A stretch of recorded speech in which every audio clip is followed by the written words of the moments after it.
আসসালামু আলাইকুম। আমরা জানি যখন আমরা পাকিস্তানের সাথে ছিলাম, পূর্ব পাকিস্তান, পশ্চিম পাকিস্তান ছিলাম, তখন পাকিস্তানের সাথে ভারতের যখন একটা যুদ্ধ হয়, তখন একটা নির্দিষ্ট টাইম পর্যন্ত ইমার্জেন্সি জারি ছিল।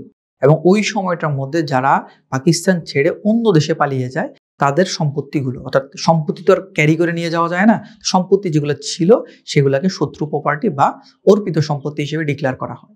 এখন এই অর্পিত সম্পত্তিগুলো সাধারণত সরকারি সম্পত্তি হিসেবে ডিক্লেয়ার করা থাকে এবং খ তফসিলে থাকে সেগুলো সাধারণত।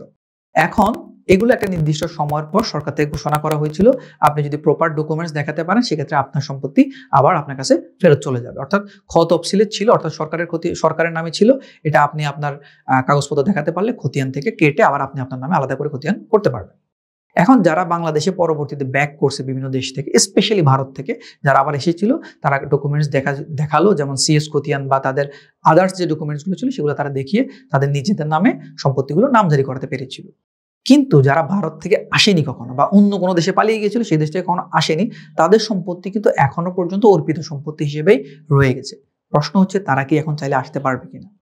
তারা যদি এই বিষয়টা জানতে পারে যে তাদের সম্পত্তিগুলো এখন অবমুক্ত করা হয়েছে, অর্থাৎ সরকার বলেছে যে এখন যদি কেউ ওই অর্পিত সম্পত্তিগুলো, যেগুলো আসলে তাদের প্রপার্টি ছিল কিন্তু ওই যুদ্ধ সময়টাতে তারা চলে যাওয়ার কারণে অর্পিত হয়ে গিয়েছে, এখন তারা যদি আবার ওই ডকুমেন্টসগুলো নিয়ে এসে, অর্থাৎ তারা তো জীবিত নেই, তাদের হয়তো 1-2 প্রজন্ম অলরেডি মারাই গেছে, তাদের উত্তরাধিকাররা যদি এসে যদি ওই ডকুমেন্টস দেখিয়ে প্রমাণ করতে পারে যে এটা তাদের প্রপার্টি ছিল, তাদের পূর্বপুরুষদের প্রপার্টি ছিল, সেক্ষেত্রে চাইলে তারা তাদের নামে মিসকেস করে তাদের প্রপার্টিটা তাদের নামে অবমুক্ত করতে পারে, অর্থাৎ তাদের নামে খতিয়ান করে ওই জমির দখল বজায় রাখতে পারবে।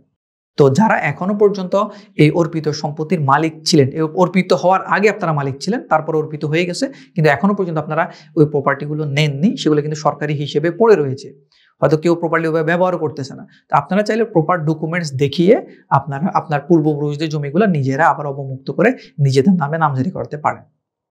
আশা করি বুঝতে পেরেছেন। ধন্যবাদ। আসসালামু আলাইকুম।